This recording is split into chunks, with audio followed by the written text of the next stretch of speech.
মায়া বন্ধুরে তোমায় ছেড়ে যেতে হবে। পৃথিবীর মানুষ নিষ্ঠুর হইয়া তোমায় রাখবে মাটির ঘরে। ভেবে কি দেখেছ বন্ধু তুমি থাকবে কেমনে? দিন থাকিতে জীবন করো আল্লাহর কোরআনের সঙ্গে। যতই ছোট বন্ধু তুমি মন গড়া মানুষের সাথে, ভাববে তুমি একদিন মিশেছিলে দুনিয়াতে। শান্তি যদি পেতে চাও বন্ধু তুমি আগামী ঘরেতে। দিন থাকিতে জীবন করো আল্লাহর কোরআনের সঙ্গে। লা ইলাহা ইল্লাল্লাহ লা ইলাহা ইল্লাল্লাহ লা ইলাহা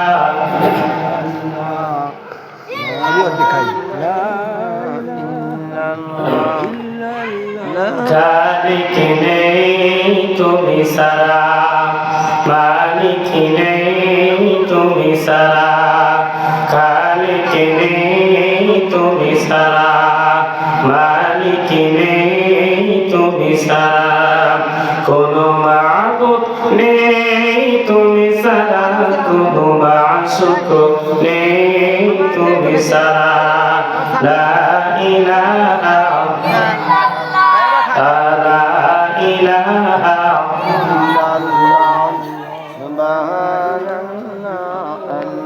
Allah Allah Allah Allah Allah Allah Allah Allah ডাকে রে তোরে গোলামে, ডাকে রে তোরে গোলামে।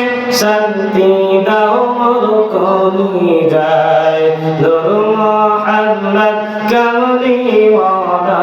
হায়রে আমার বুকে আয় নূর মুহাম্মদ কামলিওয়ালা। হায়রে আমার বুকে আয়।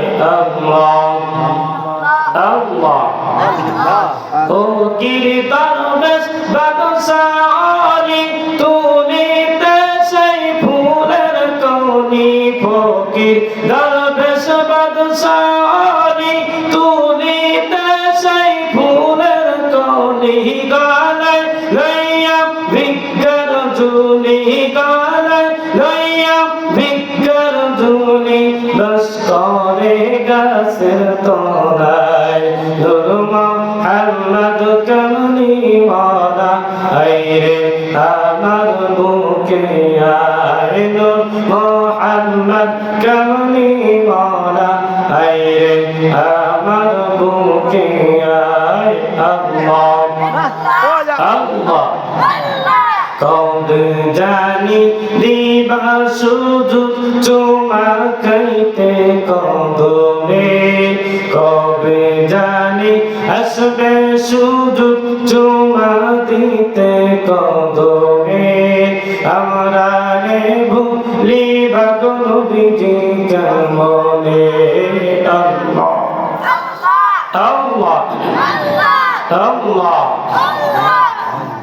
তোমায় আমরা ভালোবাসি পাগলের মতো। কাঁদাও যত কাঁদব তত জনমের মতো। আল্লাহ আল্লাহ লা ইলাহা ইল্লাল্লাহু মুহাম্মাদুর রাসূলুল্লাহ। এখন আমতে ভয় বান্দা খোদার, দূর হয়ে যাবে বাধা সব। তোমার আমার মালিক আছেন, আছেন আমাদের রব, আছেন আমাদের রব।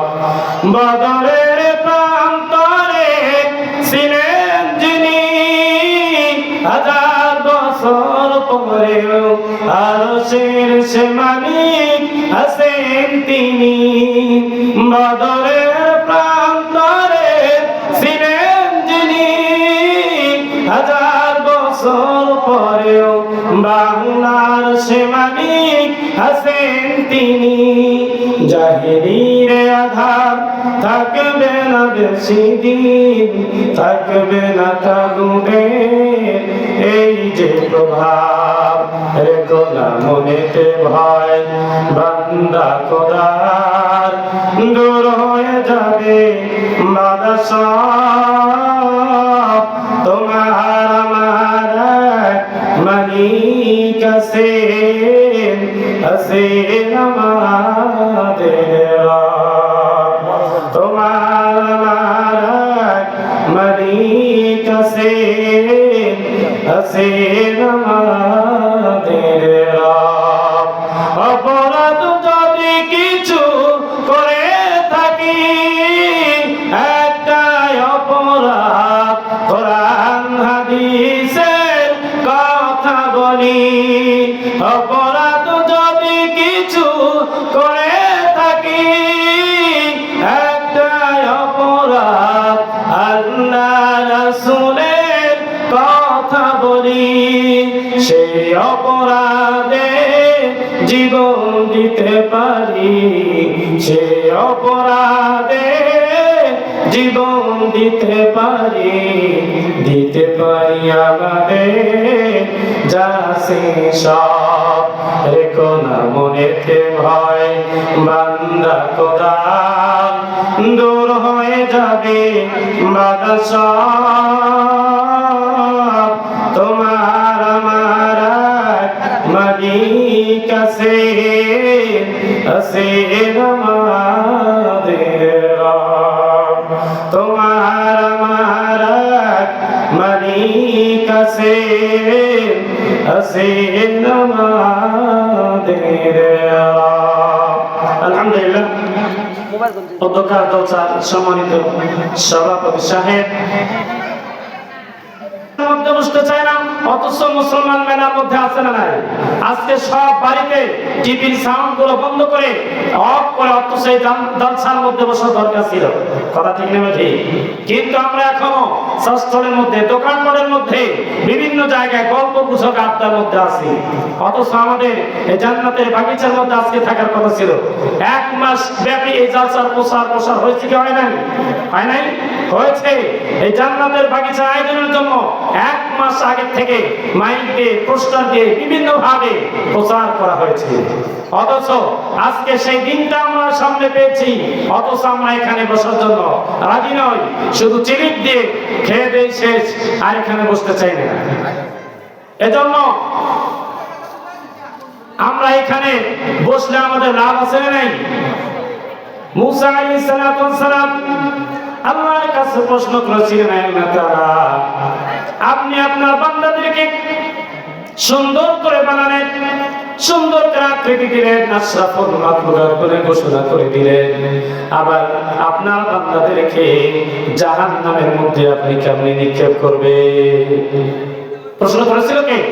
হযরত মুসা আলাইহিস সালাম আল্লাহর কাছে যখন এই প্রশ্ন করলেন, আল্লাহ রাব্বুল আলামিন প্রশ্নের আনসার দেওয়ার জন্য মুসা আলাইহিস সালামকে বললেন, তুমি এক মুঠ গমের বীজ নাও অথবা ধানের বীজ নাও। ওই সময় গমের প্রচলন ছিল। আল্লাহ রাব্বুল আলামিন মুসা আলাইহিস সালামকে বললেন, এক মুঠ গমের বীজ নাও, গমের বীজ তুমি জমিনের মধ্যে ছড়ায় দিয়ে আসো।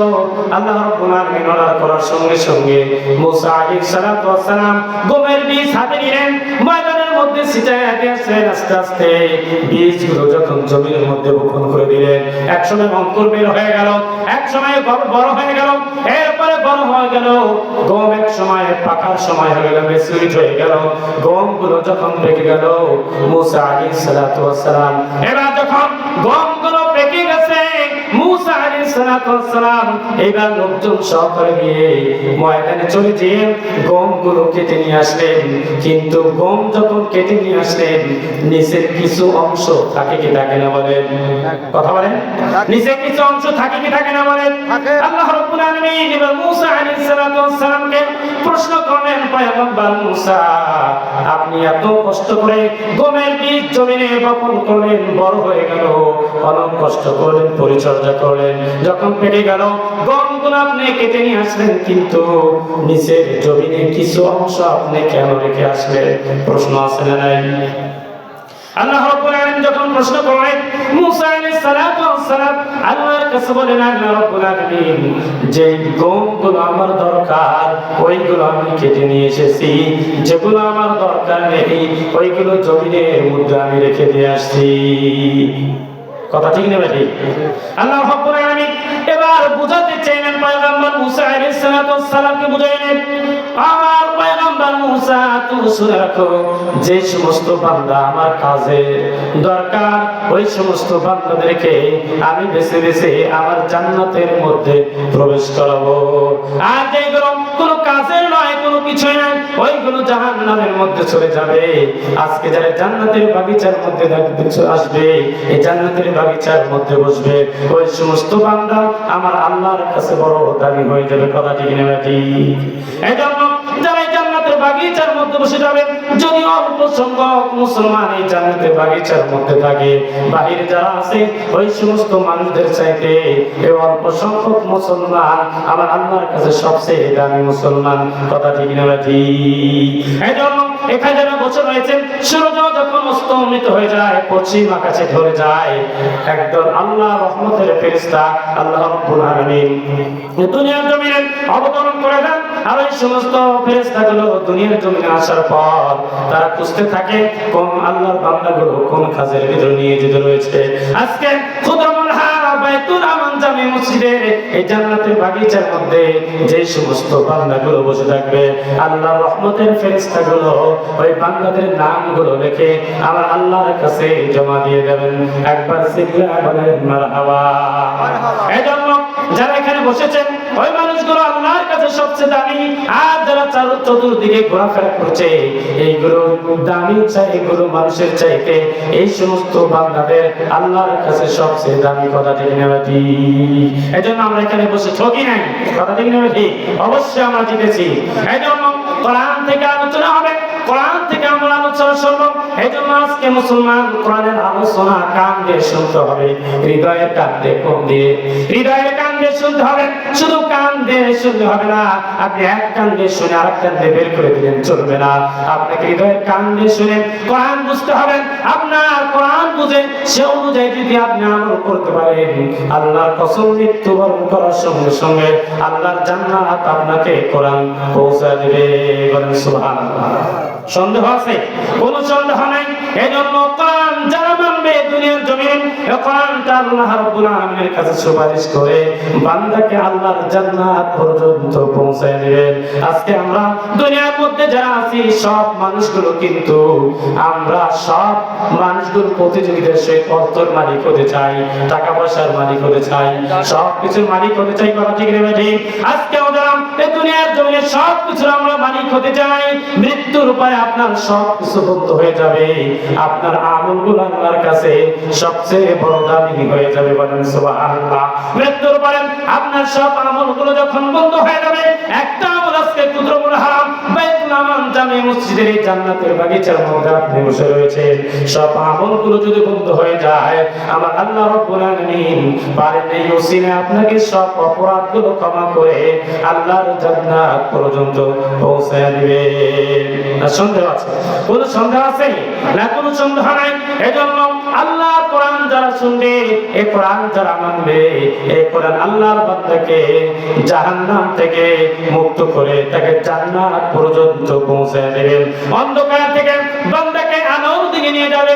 আল্লাহ রাব্বুল আলামিন বলেন, আলিফ লাম রা কিতাবুন উনজিলা ইলাইকা লিতুখরিজান নাসা মিনাজ যুলুমাতি ইলান নূর। এই কোরআন বলেন বান্দা যদি কোরআন মানে, এই কোরআন ধরে, তো কোনো অনুযায়ী আল্লাহর বান্দা যদি কোরআনের উপর আমল করে, এই কোরআন বান্দাকে অন্ধকার থেকে আলোর পথ দেখাবে। বলেন সুবহানাল্লাহ। কি দেখাবে? অন্ধকার থেকে আলোর পথ দেখাবে বান্দাকে। এজন্য আমরা কোরআনের পক্ষে আছি না নাই? দুহাত উঁচু করে দেখেন কারা কোরআনের পক্ষে আছি। লিল্লাহি তাকবীর। আল কোরআনের আলো, আল হাদিসের আলো। লিল্লাহি তাকবীর, নারায়ে তাকবীর। এজন্য আমরা কোরআনের মধ্যে আছি না নাই? কোরআনের পক্ষে আছি না নাই? কোরআনের পক্ষে থাকলে কিন্তু আপনার জেল, জুলুম, নির্যাতন সবকিছু মানতে হবে। কথাটা কি ঠিক? ইতিহাস সাক্ষী, যারা এই কোরআনের পক্ষে কথা বলেছে তারাই জেল, জুলুম, নির্যাতনের শিকার হয়েছে। আপনি যদি জেল, জুলুম, নির্যাতনের শিকার হতে চান তাহলে কোরআনের পক্ষে আপনাকে থাকতেই হবে। তবে কোনো টেনশন নাই, যারা দুনিয়ার মধ্যে কোরআনের পক্ষে থাকার পরে জেল, জুলুম, নির্যাতন যারা খাটবে, আল্লাহর কসম এই মানুষগুলো মৃত্যুবরণ করার সঙ্গে সঙ্গে আল্লাহর জান্নাতের মধ্যে অবস্থান করবে। বলেন সুবহানাল্লাহ। এজন্য এই বাংলাদেশ হলো আজকে টুপিওয়ালাদের বাংলাদেশ, এই বাংলাদেশ হলো কোরআনওয়ালাদের বাংলাদেশ। কথা ঠিক বেঠে? আমরা পৃথিবীর জমিনে যতদিন পর্যন্ত সূর্য ওঠা নিশ্চিত, কোরআনের আইন এ বাংলাদেশে চালু হবে নিশ্চিত। কথা ঠিক বেঠে? না সন্দেহ আছে? সূর্য ওঠে যেরকম নিশ্চিত, বাংলাদেশের মধ্যে কোরআনের আইন বাস্তবায়িত হবে নিশ্চিত। কথা ঠিক বেঠে? আমরা এই বীর শাসন বঙ্গবন্ধুর ভাষণ যে কেটেছে খারিজ সাদের নানান তাল, মহিউদ্দিন ফখরুদ্দিন সব ঘোরার দিন দেখা শেষ। সামনে টুপিওয়ালাদের বাংলাদেশ। আগামীর সূর্য হবে কোরআনের সূর্য, আগামীর সূর্য হবে ইসলামের সূর্য। এদেশে কোন নাস্তিক আর মুরতাদের ষড়যন্ত্র কায়েম হবে না। এদেশের তাওহীদি জনতা রাতের শেষ ভাগে তাহাজ্জুদ নামাজ করেন, বন্ধুর কাছে কোরআনের দাওয়াত নিয়ে যায়। এদেশের বিশ্ববিদ্যালয়গুলো আজ কোরআনের দুর্জয় ঘাটিতে পরিণত হয়েছে। টেকনাফ থেকে তেতুলিয়া, রূপসা থেকে পাতুলিয়া, সুন্দরবন থেকে বান্দরবন পর্যন্ত এদেশে কোরআনের রাজ কায়েম হবে ইনশাআল্লাহ। যেই জমিনে আসমান থেকে বৃষ্টি প্রবাহিত হয়, ওই জমিটা ফসলের জন্য উর্বর হয়ে যায়। যেই জমিনে শহীদের রক্ত ঝরে, ওই জমিটা কোরআনের রাজ কায়েমের জন্য উর্বর হয়ে যায়। এদেশের মানুষ অকাতরে জীবন বিলিয়ে দিতে শিখেছে, কিন্তু বাতিলের সামনে মাথা নত করতে শেখে নাই। কথা থেকে নেবে।